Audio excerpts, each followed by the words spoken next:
Good evening. Tonight, it was the final day of the Satellite 2025 conference in Washington, D.C. I have a few more things to rant about and some other things to share with you. The news, of course, marches on in our community today, and we'll have a follow-up discussion about the future exploration of space and the future exploration of the space business with our guest.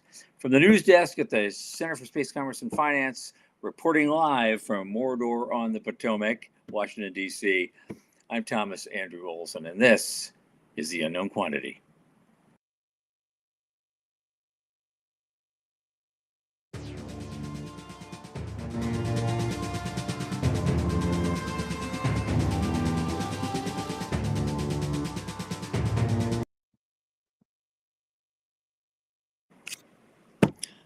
Okay, good evening, everyone. As I usually start out with, well, what is the Center for Space Commerce and Finance? Well, we're an organization, a 501c3 nonprofit in the United States, and we champion and strengthen emerging space startups, space scalable small and medium enterprises, and space adjacent enterprises worldwide through advisory, access, and advocacy across the funding spectrum. Our programs fortify business plans and investor readiness for founding teams at varying levels of development. One of our latest initiatives, of course, is our monthly space microgrants, where each month we award $1,000 to an aspiring startup. And you go to spacemicrofund.com if you want to apply, and the sign-up form is right there. It's very, very easy to submit. We also encourage our listeners and fans to help support our microgrants. And at the bottom of that page is a link button to our support portal, where you get the option of a one-time gift or a monthly subscription. Think about it. $50 to $100 a month for 6 months or more helps a lot of new firms get out of the garage. Joining me now is one of my podcast producers, entrepreneur, and one of my oldest space friends, Michael Lane from Liftport. Michael, come on in. Hey, how's things? I'm all right. God, I'm ready to go home. It's road food is driving me nuts. I just can't have another burger or a plate of underdone Chinese food or whatever it is. I'm bloated. I've become bloated. Yeah. It's weird. Usually I bloat if I drink too much, but you know what? I haven't had a drink all week. But wow. Rice, it's rice that's doing it to me. I can't take it. The MSG. Sean is right. It's the MSG. So yeah. Mordor on the Potomac. How is the satellite conference going? Well, it's gone. It's going. It's done. Okay. And we just finished it up today. Actually, probably like half of the day. I had a couple of meetings out there earlier in the morning, and but they were already by 1 o'clock. They were already shutting down the exhibit hall. So what little was left of the conference is probably in an upstairs, place somewhere, and only a few diehards were left at that point. But I had meetings all afternoon, including a lunch meeting with my boss, Walt Anderson, who was actually, we're hoping to get him on as a guest. Right. Yep. He has some interesting ideas for how we could do the show. I'm not going to share them on the air with you right now. Okay. All right. We'll talk. Yeah. We'll talk about that. Great. One thing I did want to share. Here's the thing. Two things have happened in the last couple of days. Remember the other day I recorded a whole bunch of videos. Yeah. We were hoping to share some of them. Yeah. And time is kind of forbidden us from doing that. So, but a lot of people made a little video for me, and I want to reward them. So I think what we're going to do, I just want to tell this to our listeners, is that we're going to take those 20 or so clips and put them into one single highlight reel and post it on the YouTube site, so everyone gets a chance, to see themselves or to see what actually was going on. Because that day of the conference, there's the first day of the conference, which is Monday, but then there's the second day of the conference. That's when everything goes nuts, and that's when the most people arrive, and you have the parties, and you have there was a big pitch event and things like that. And that's when all the excitement really pumps up. So I was capturing all of that excitement on the show floor on Tuesday. Right. And I do want to share it with our listeners. So we will get that done. But specifically, I wanted something interesting that showed up. It talking about some of the things that come out of a conference like this. You got to realize people that go to this conference, this is not a space advocacy conference. Right. Like you and I would go to, when everybody feels like a family and we're all catching up on with each other and we're just having the wildest time for a few days. Right. This is a strictly business conference where a lot of people in a specific industry all gather to share critical information for their industry and try to sell each other stuff. Right. It's a trade fair. Right. And so when I go in there and say, like on a Monday or early Tuesday, well, who do I know here? Well, it turns out I don't know much of anybody. And and that's just the way that goes. Yeah. And so you pivot and you do what you got to do. And I take my meetings, and I think things turned out pretty well for me. I did meet, I don't know if Morty, Morty's here. Yay. Hello, Morty. I met Morty yesterday. Oh, great. Yeah. Good. Yeah. He's a cool young man. And I'll have a question for him later. But yesterday, one of the things I did, I was going to talk about policy and things. I went to a breakfast session sponsored by a company called Kratos with a K. Yeah. And Kratos. I call it the Kratos prayer breakfast because you never know what they're going to be, praying for or pitching at this thing. Right. I don't know if it's a sign of the times. The last 2 years I went there, their breakfast was astounding. It was like something you get at a hotel buffet. There's eggs, and bacon, and sausage for a diabetic with a paleo diet. It was just like gold. And I'd sit in there, and it would carry me for the whole day. And my brain was firing on all cylinders, and I could listen to all their pitch for all their stuff. And they had some really good, interesting stuff. Yesterday, it was fruit and carbs. Oh. Yeah. None of the proteins. Okay. I thought, and so it was actually after the event, I had to run across the street and get some eggs. I couldn't take it. Oh, no. And instead of showing off a lot of their new stuff, they had a panel discussion.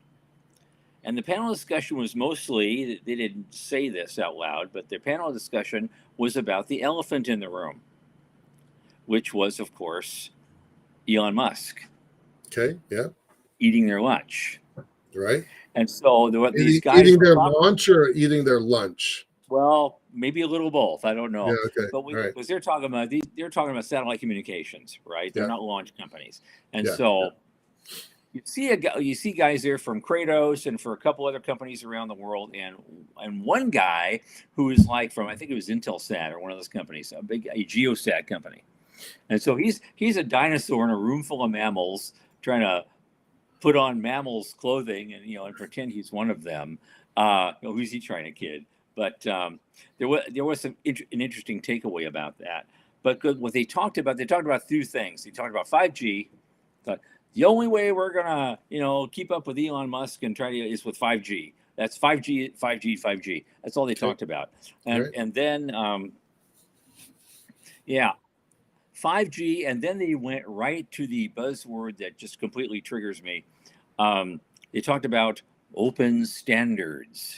Oh, okay. All right. Now, I worked in IT for 31 years. Mm-hmm. And to me, open standards was always in my industry were weasel words as an excuse for locking everything down to a specific thing and hence slowing innovative competition by new players down to a relative trickle. And especially when they get governments involved to try to help them do that. Right. Through government policies. And so it becomes this slippery slope. But we go through this period and then they realize this ain't working and they try to break out of it again. But one interesting takeaway, I think, from a historical perspective, it even put our geosat friends in perspective, was many years ago, you could hope to have a specific setup for maybe 15 years. Back in the bad old, pre-digital days, the geosat guys were saying, okay, this is where we're going to be doing our best business. This is where we're going to be putting our ground stations. And hopefully we're going to get good business out of that and keep everything running smoothly for about 15 years. Okay. Well, things move faster than that now. a little. And with the new in the new world of digital ground stations sharing information at the speed of light, and actually digital data transfers going up and down for control systems for satellites, much closer to Yep. the Earth than Geosat. 15 years has now become 15 minutes. Yeah. Yeah. Literally, and it's so you have to be a lot more agile if you wish to really serve customers. You want to defend your territory, right? There's and stay effective, and it becomes more difficult to defend. So they say they're betting the farm, all of them, on open standards and 5G, and they hope to have some kind of system in place that they can all do well with and talk to each other within the next 3 years. And that was the topic, and we'll see how that goes. Yeah, we'll see how it goes. I'm skeptical of that. Yeah. Now I don't know what you have in the news. I've got 3 things. On 2 of them came from the SAT show. Apparently, let me get to one of these things. It's interesting. Where are we? Oh yeah, Rocket Lab. Lab acquired Mynaric. I think that's how it's pronounced. Yep. And now they're supplying power systems for the OneWeb extension. So that was a big announcement today. They followed a deal with Airbus Constellation Satellites. They're providing solar panels for 100 OneWeb satellites for Eutelsat Group, right? Who was also there. And Mynaric is supplying Condor Mk3 optical communication terminals to Rocket Lab, Northrop Grumman, and York Space Systems for the satellites each of those companies are building for a mesh network. And so it's pretty wild. They just picked this thing up and now they're running with it. The other thing, I confess I don't really know some of the things here, but we talked about Rocket Lab just last week.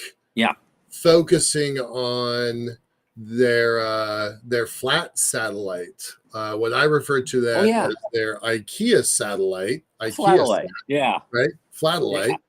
And so that was a big announcement. It didn't get a lot of traction. I really didn't see it anywhere else.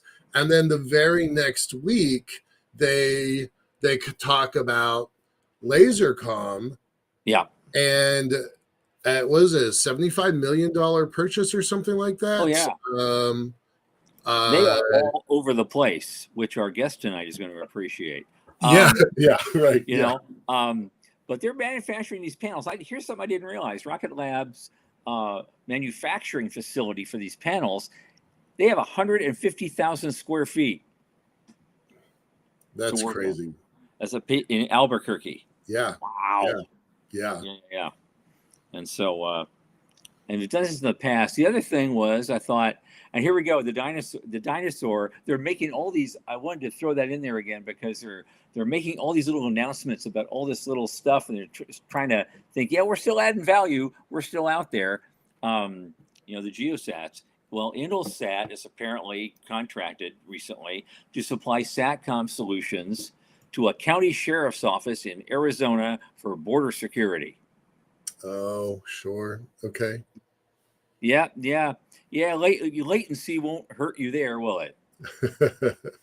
When you're trying to chase these guys down, but okay, I believe it if they believe it, And the third thing I think is very important. We should discuss this. They just reported, Space Daily just reported today that China's first commercial spaceport just launched 18 satellites.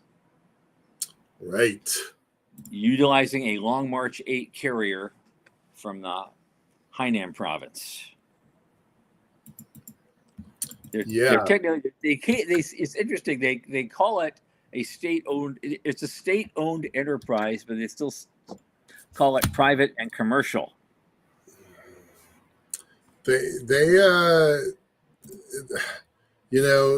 How you define things commercially in China is a really open question. Yeah. I don't pretend to understand how they call that something a private company.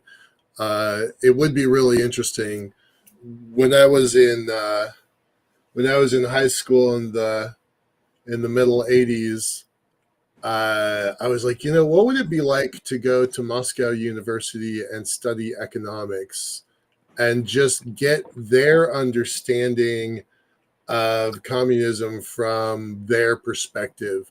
And I also wonder the same thing about what's it like to study economics in Beijing from their perspective. Because I mean, they define it differently than we do, but there are many Chinese commercial, by their definition, there are many Chinese commercial companies, and that they're building a commercial spaceport. Is that very different from Spaceport America in Arizona? I don't. In New Mexico, I don't know. But Yeah. it is really interesting, and we've talked a lot about spaceports on this show, how they are the gating factor right now. Yeah. Absolutely. We have plenty of rocket companies. We have. This is the Bryce orbital, the review of 2024. This chart astounds me. Like, I was going to high school right about here, and this is where we are, right? So 259 orbital launches for the year, almost one a day. It's not much. Yeah. It's not much to think back to the time when there were 2 or 3 in a month. Yeah. Right. And now it's every day, every other day. One company everybody knows is dominating, but look at this list. There's a lot of companies, right? Mhm. Even I just said a moment ago, there are several Chinese commercial companies. By their definition, there are several Chinese companies, but some of them have 2, some of them have 3 and 4. Plenty of them have 5. Plenty of companies have 5. Rocket Lab definitely. Right. This was a race to watch, right? Rocket Lab is almost a match for all of Russia, so that's pretty interesting, right? Yeah. And just SpaceX is 2.5 times all of China. So, like, there's a lot of rocket companies out there, and all of them are vying for space and capacity. So, Well, it's amazing the growth of SpaceX, because in 2023 they had a goal of 100 launches that year. Mm-hmm. They got to 98. They almost made it. Yep. And now this last year, they blew past that. Yep. By third. And they're on track. They're on track for big numbers this year too. Yep. We're barely into the year, and they've had some setbacks, but yeah. So with China building a new spaceport, that makes some room. We don't have a lot of insight into China, but it makes some room for this number of growth that they're aiming for. I don't think Xi Jinping is like,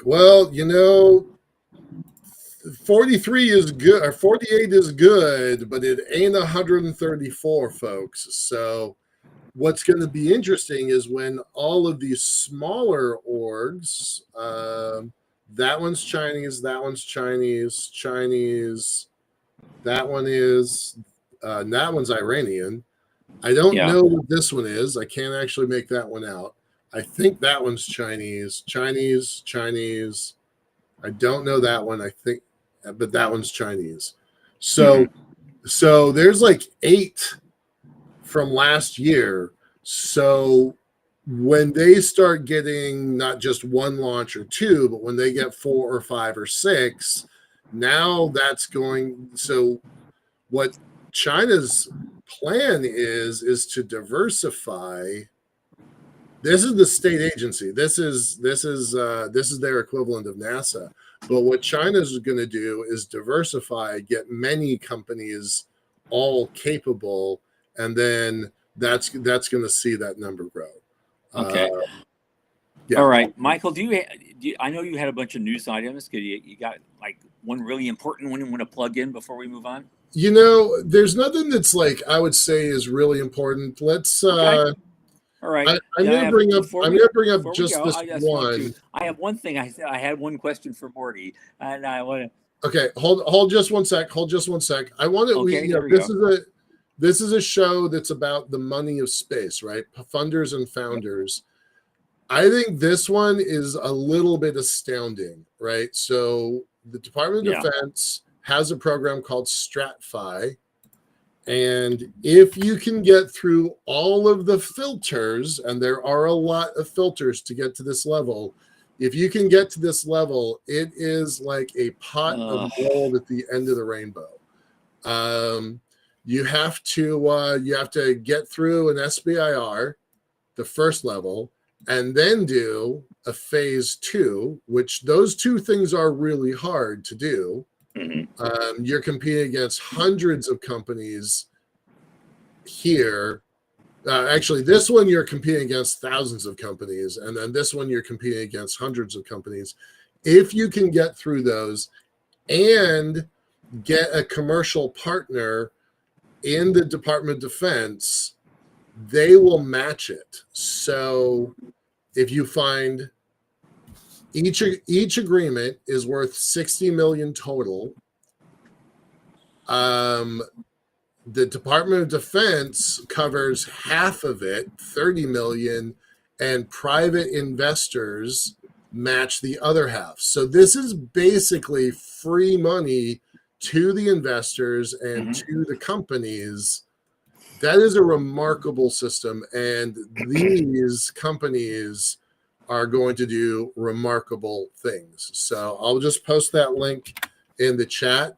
I think that's the most interesting news thing that came out this year, this week, and I'll leave it at that. But there's actually quite a bit of interesting news. They're all tidbits.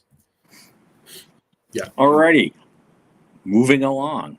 As always on this show, we like to talk to entrepreneurs and early stage entrepreneurs. We like to talk to the people who write the checks, the people who get the checks, and the people who just kind of move and shake.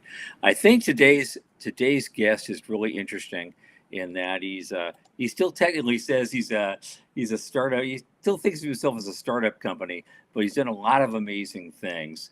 And we're going to introduce you today a company called Star Helix, which you've probably never heard of, but you are now. And his founder and head, Dr. Mason Robbins. He is a director and a multidisciplinary consultant for Star Helix. He likes to do a focus on human factors engineering, organizational management. He has 15 years of industry experience in academia and government. He's got a PhD from the University of Edinburgh in science, technology, and innovation. He also has certificates in astrophysics and in astronautics from a range of organizations, including Harvard and the International Institute for Astronautics. And he's a serial entrepreneur. He's founded all sorts of interesting things. And he did a STEAM outreach program in partnership with High Impact Consulting that reached 125,000 kids worldwide, which featured astronauts as space industry guests. He's participated in 5 analog astronaut missions, commanded 3 of them. He's assisted NASA with Artemis 1 and Artemis 2 preparations, and he's involved with training analog and commercial astronauts. And he's also a fellow of the Royal Society for Arts, Commerce, and Manufacturing. Dr. Mason Robbins, welcome to the show.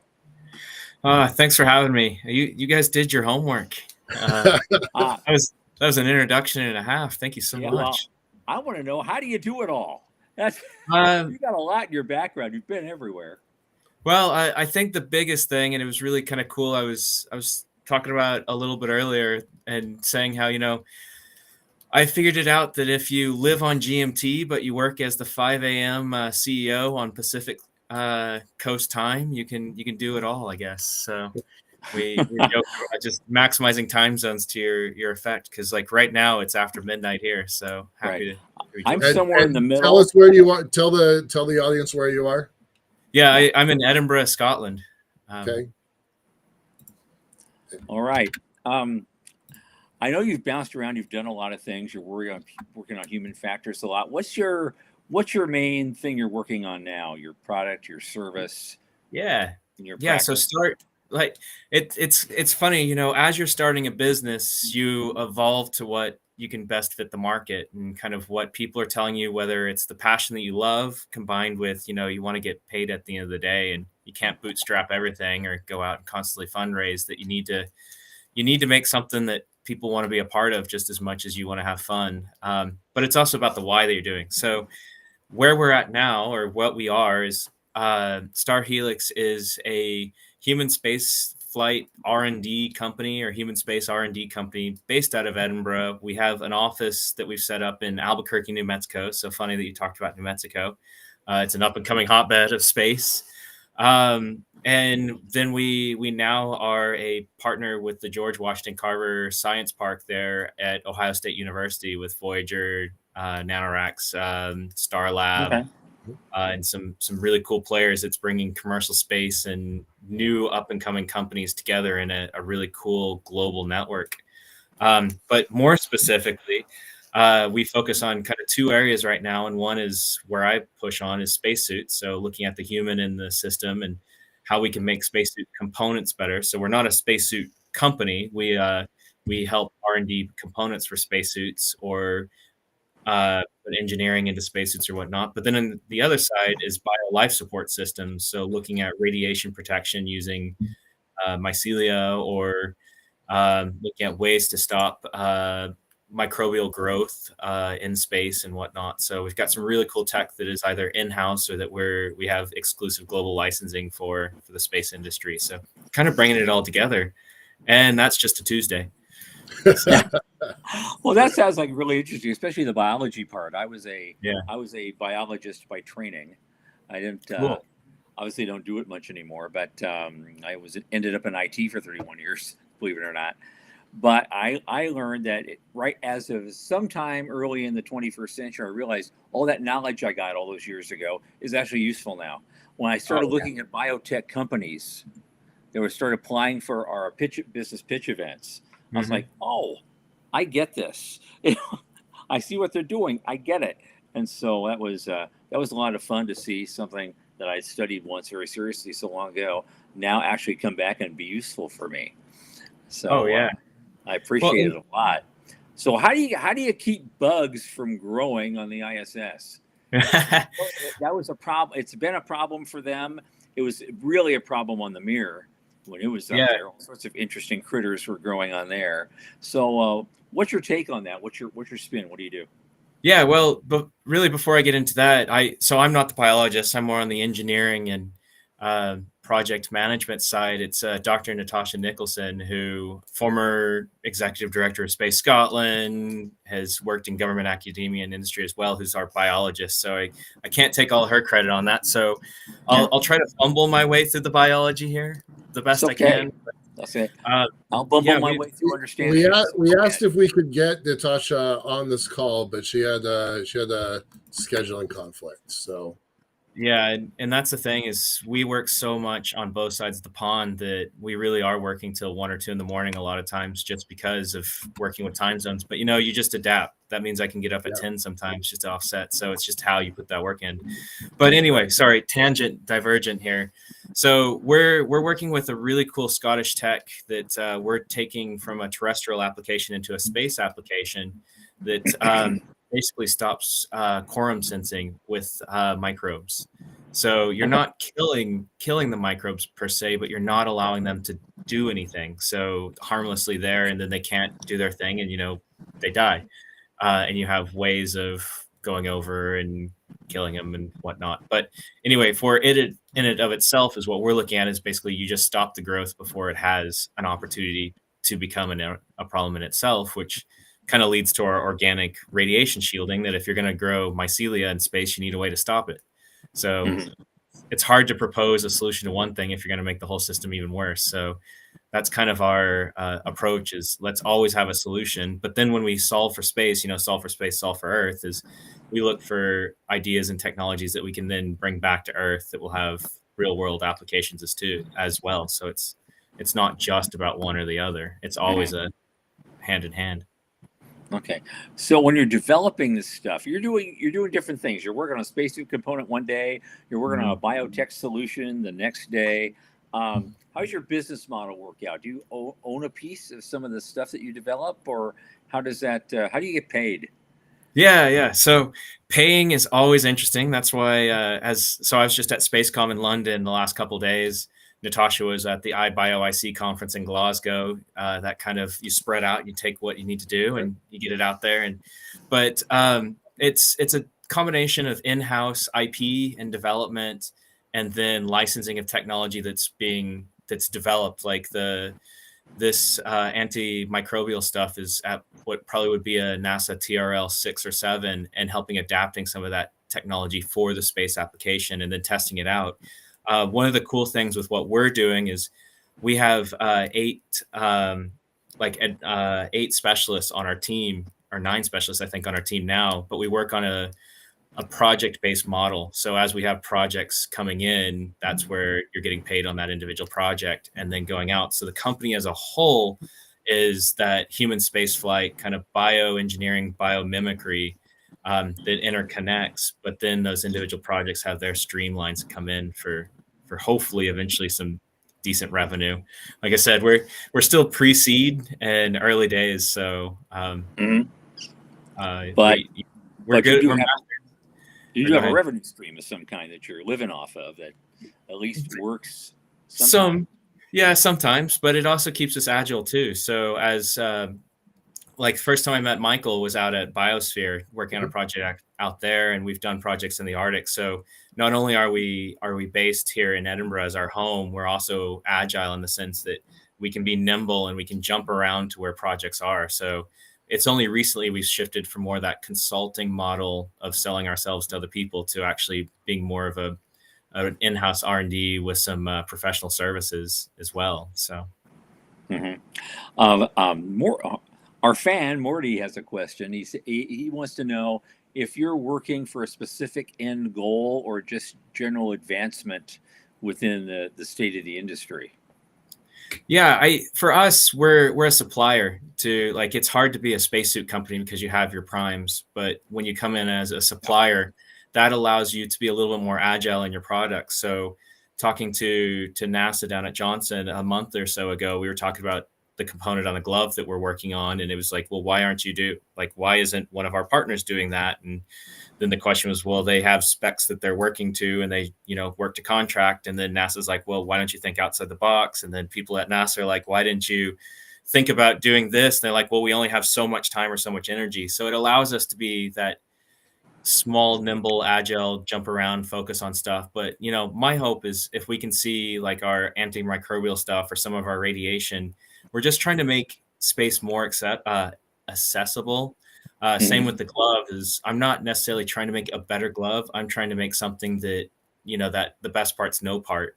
And so if you have an issue, you can reprint something in situ that has the same range of motion as a bearing glove. I'm taking bearings out of joints is basically what we're doing. Sure. Which, so with that, we really, our end goal basically is just to make a contribution to space itself. And we're not aiming to be billionaires, but we want to be comfortable, happy people with a load of Huskies and maybe sipping Mai Tais on the other side of the moon. I don't know. I'm just yeah. Well, there you go. But in the same sense as when I talk to my entrepreneurial students that I occasionally talk to, my big thing is you got to find your why. And for us, we're working towards an end goal of just being better than we are now, type of thing, whatever that looks like.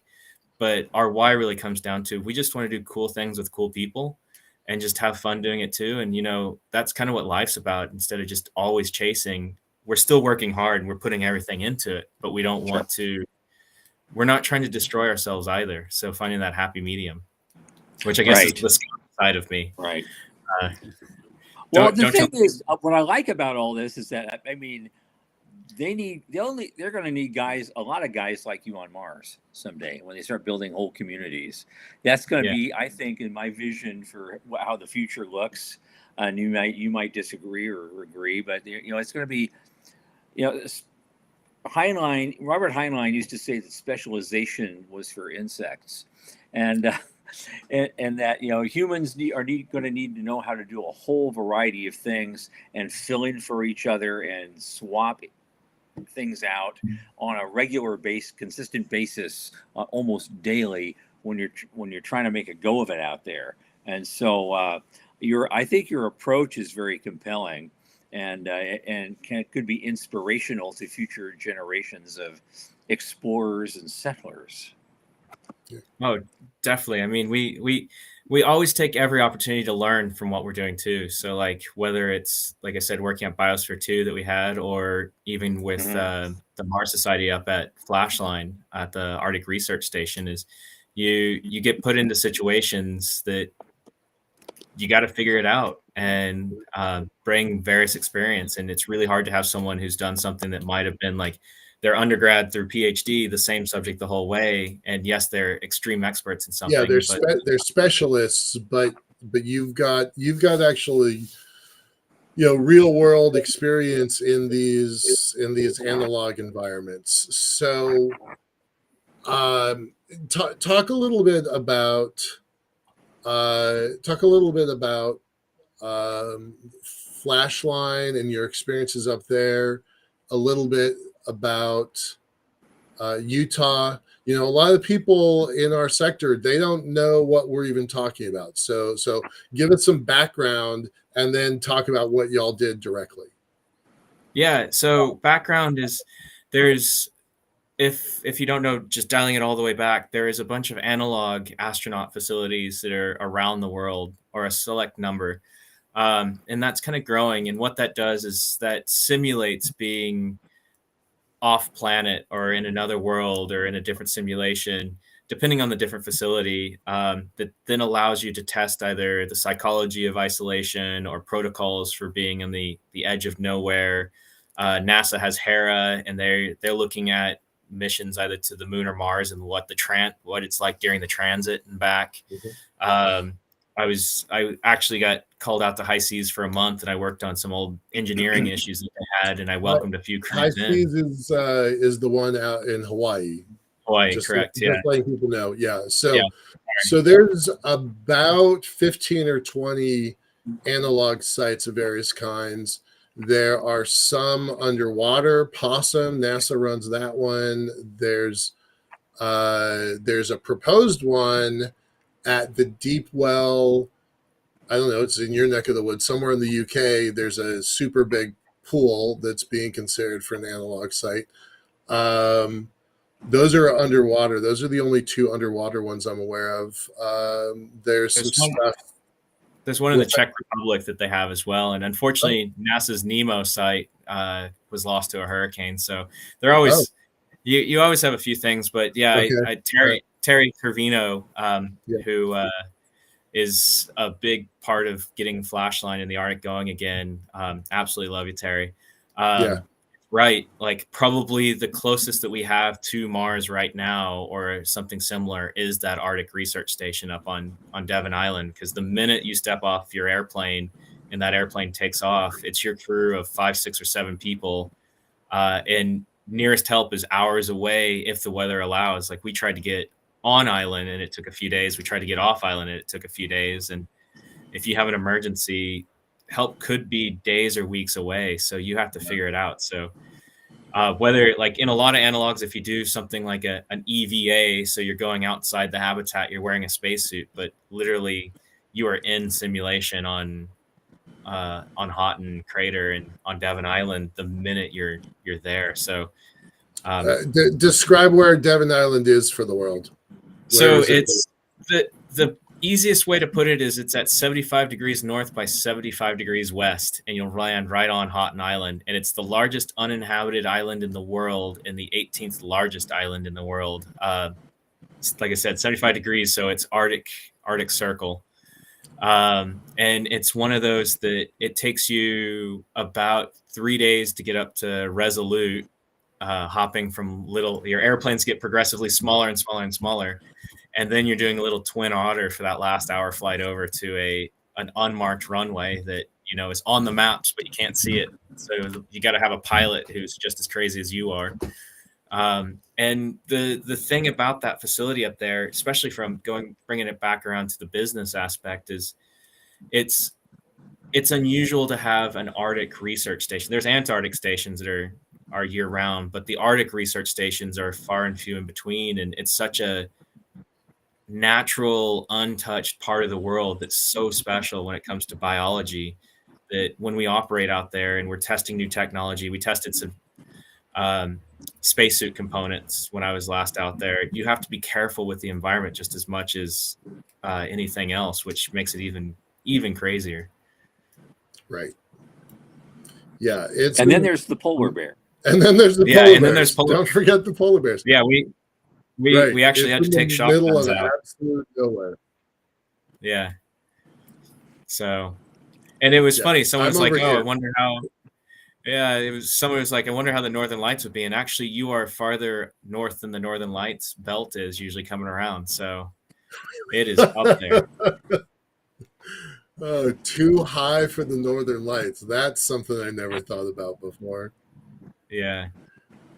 All right, so you're in these environments, whether it's Utah or the Arctic, and what are you trying to do there as a scientist? I want to know what that looks like, but I also want to know, what does the businessman think about when you're up there? Yeah, as a scientist, I mean, again, talking about the Arctic, because it's so unique. Like a lot of these places, whether it's the Hawaii site, Poland's got some sites, you open the door and you're right there in their civilization. The thing that makes it so different up there in the Arctic is, like, if it was underwater, you have a level of separation from the outside world. So from the scientist, it's a natural environment that allows you to test technologies. I mean, one of the big things that we looked for was micro and nanoplastics, to just see how plastics were getting spread around the world. And it's amazing. I've got a friend who's on a boat right now up in the Arctic, and she's taking samples from various parts of the ocean, and they're finding plastics in every single sample. So from a scientist, there's that. From a business side, you then want to say, all right, thinking about sustainability in the future as a business, because we want to think about business and sustainability and what the future is, especially in space. Star Helix is a signatory to ESA's Sustainable Business Agreement, which is an international pact that basically all businesses that sign it under ESA are, we pledge that we'll be sustainable businesses. But you think about, how can I mitigate this plastic or understand this plastic, or what can we do to help protect all of that? But also these environments and even other analogs around the world are great for testing new technology, so wearables and tracking. And so from a business standpoint, that's data. So what can you do with data that then can inform things that you're making? So it's a great place to do testing of technology before you fly it. So as you have R&D that's going at that TRL level, it's great pilot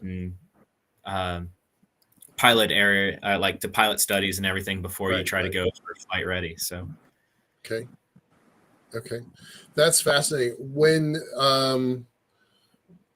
you're doing these things, are you on contract, or is this kind of a love of the game sort of situation? It depends. It's situational. A lot of, like, say, Lunaris, which is in Piła, Poland, they're constantly asking for crews because they have several universities that are tied in with them that just need participants, and then you pay a little bit that helps cover some of the overhead. With the Arctic, we're coming in as a partner with Terry and the Mars Society to do some of these longer term research projects. When I was in Hawaii, they actually contracted me to fly out to Hawaii and do some work for them. So it's positional. So you'll run these analogs these analogs will do like your commander, your vice commander, your chief scientist, all that. So it's positional, and then it's the need of whatever the research project is itself. I mean, one other thing for us that I think Star Helix has that's kind of unique is we actually have partnerships with 9 different universities across the US and the UK that we test a lot of our research with, and we're actually in kind helping spin out some of their technology as well. So just finding some of those opportunities that you make those connections, and that might help fund some of it as well.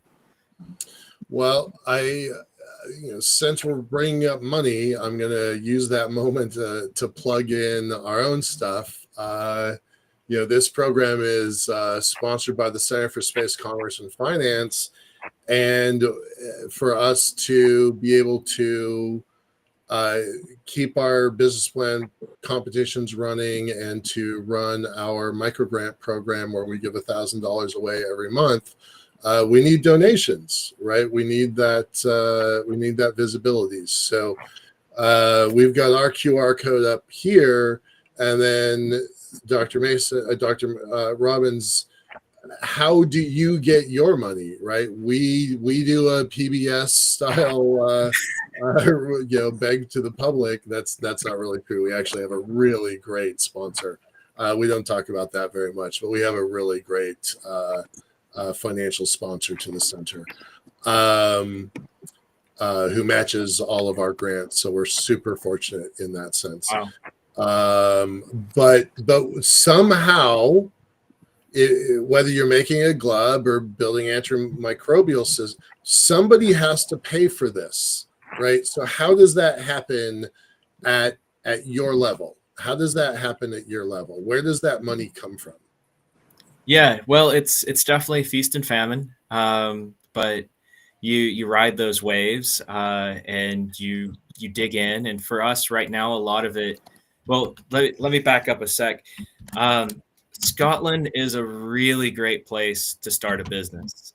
And the reason for that is there's a ton of business support here provided by the government to basically help companies that they identify that have potential to get plugged in and go. So we just did a whole business development trip that was our flights and accommodation was funded through a government program, basically to help build those bridges with the end goal of you're going to help create jobs in the country as well. So there's a lot of opportunity there. But then for where we're at right now, a lot of it was consulting just to keep the lights on. But like I said, as we're moving, we're in the process of applying for the ESA business incubator, which will help us incubate some of the suit side stuff.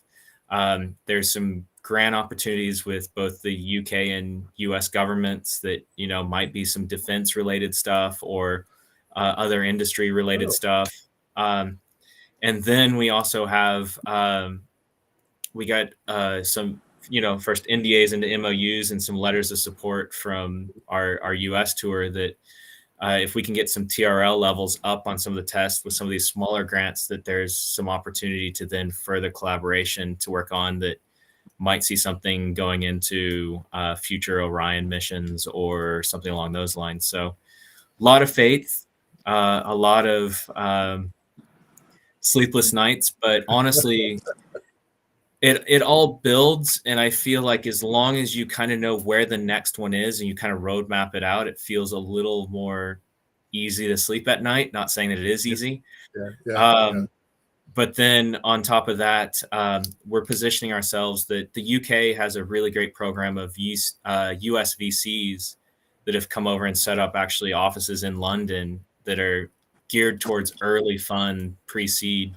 That we're going to explore that. We don't know if that's our route yet, but we're open to having conversations. But the thing is those look at maybe a 10% of the company based on the work up. And what's interesting being an American, I've been here 15 years. I've got dual residency is business over here. When you look at like VC investment, it's more like equity firms as opposed to like a VC in the sense that their first question is how many years till you're profitable and how can I make my money back? Right. Over in the US, a lot of VCs that we're starting to feel, or at least the US ones coming over here, how do you become the leader in the market and what is it going to take to get you there? And how much do we need to value? And then look at that, the longer term and that whole like what is it? 7 are going to fail, 3 are going to make, or 2 are going to make face value, and hopefully 1 out of 10 doubles your fund type of thing. Right. Yeah. Which is yeah. just a completely different mentality. And even because we're talking about business, what's really fascinating here too is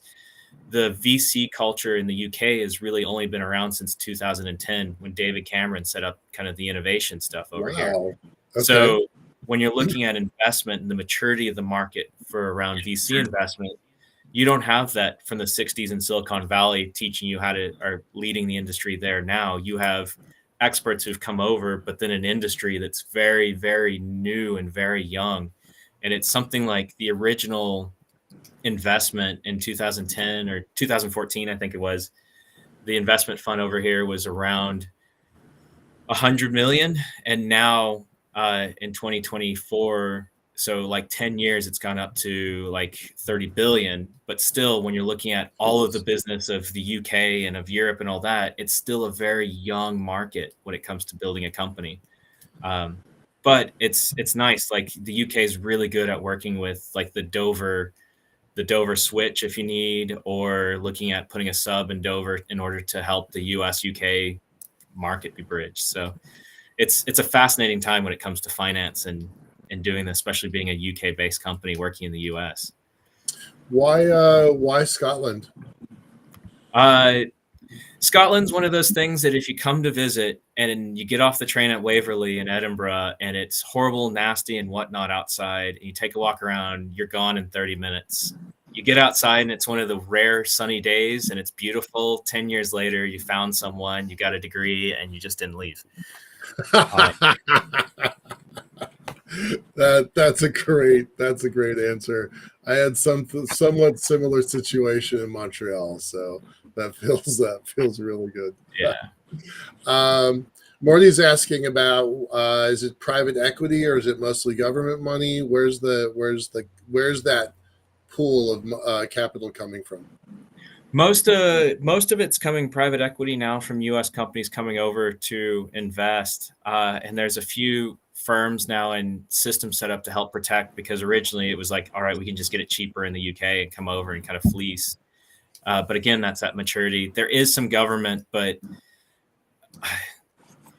you know how everything is right now around government. They just announced today that they were winding down England NHS and merging under another department type thing. And I'm not here to get into politics, but so government is a very interesting one to work with right now on either sides of the pond, not knowing how to navigate, or it's not as a government contract isn't as assured for a non-prime as it used to be, purely because things are changing all the time.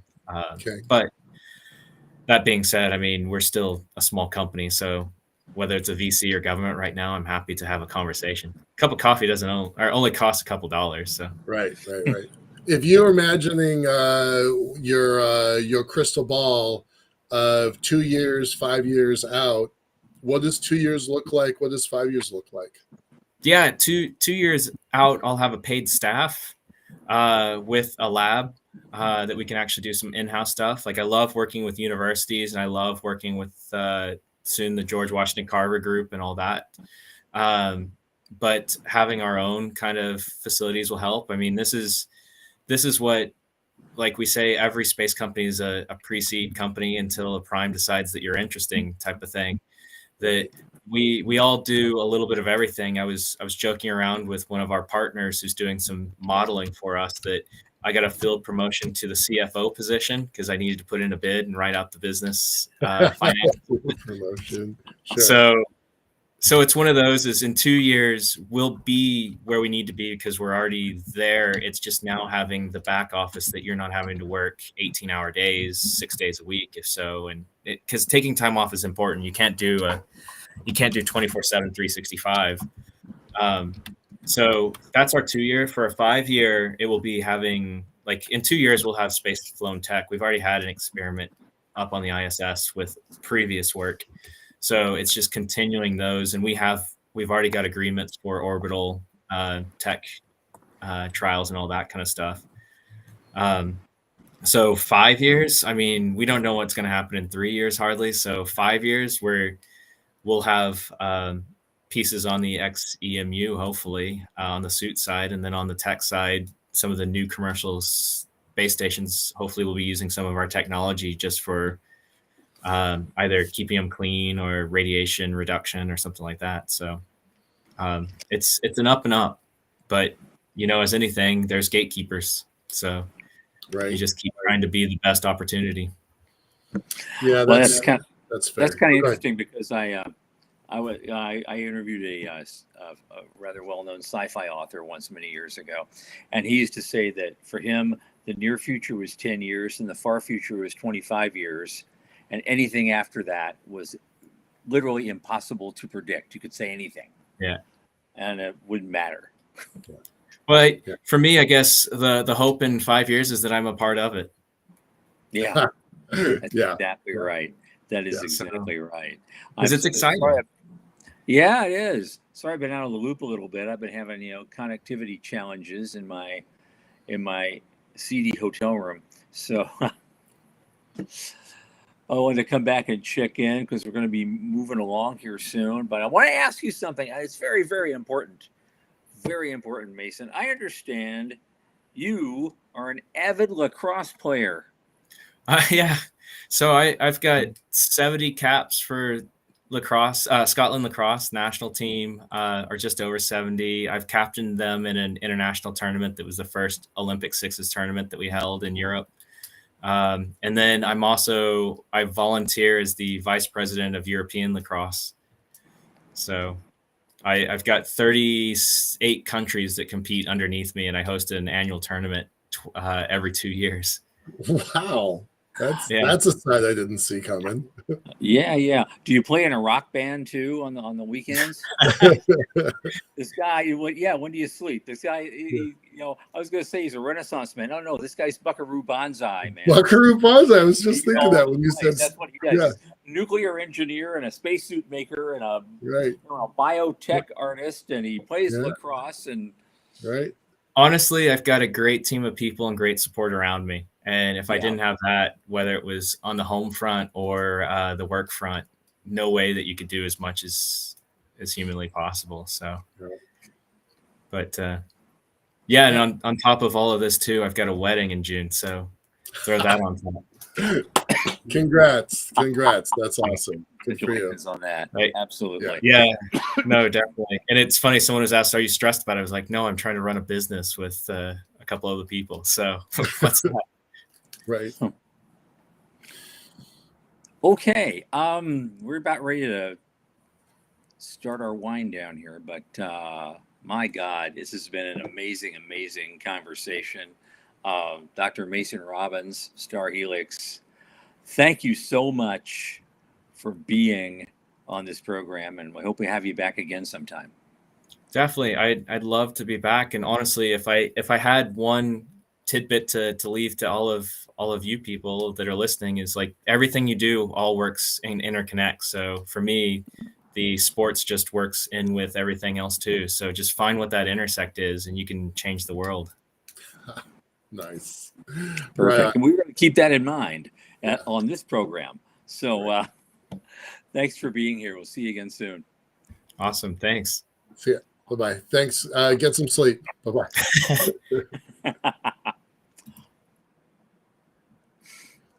One thing, it's a little fun. Yeah, I got the quick reminder. My producer is talking to me again. We're still we're always trying to raise funds for a micro grant program for general program support. There is a lovely little box at the top left of the screen, and you can click on that and help us out. Fill the and we appreciate. And I want to do one thing before we go. I got like half a minute. I want to, because it was I had a question for Morty. And Morty's our biggest fan, and he's a neat young man. I want to ask you: is the name Morty, is it short for Mordecai? I need to know. Okay. He's probably gonna blow me off now. It's like